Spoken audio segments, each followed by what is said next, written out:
আমার হাতে এই যে এটা দেখতে পাচ্ছ, এটা একটা আলু, যেটা সাধারণত মাটির নিচে হয়, আর আমরা এটাকে মেটে আলু বলে থাকি।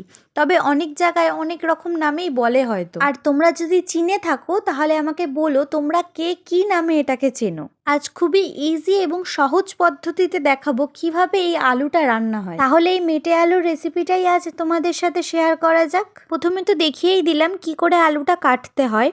তারপরে কেটে নিয়ে ভালো করে পরিষ্কার করে নিয়ে একটু হালকা সেদ্ধ করে নিতে হবে। এরপরে কড়াইয়ে তেল গরম হলে শুকনো লঙ্কা, জিরে ও তেজপাতা ফোড়ন দিয়ে ভাজা চিংড়ি ও সেদ্ধ করা আলুগুলো দিয়ে দিতে হবে। এরপর আলুগুলো হালকা ভাজা হয়ে আসলেই তাতে একে একে সব পরিমাণ মতন মশলা, যেমন হলুদ, লবণ, জিরে গুঁড়ো, ধনে গুঁড়ো ও কাঁচা লঙ্কা দিয়ে দিতে হবে এবং লো ফ্লেমে অল্প অল্প জল দিয়ে বেশ খানিকক্ষণ ধরে কষিয়ে নিতে হবে। এবং আলুগুলো কষানোর পর পরিমাণ মতন জল দিয়ে ভালোভাবে ফুটিয়ে নিয়ে নামিয়ে নিলেই ব্যাস রেডি আমাদের আজকের রান্না।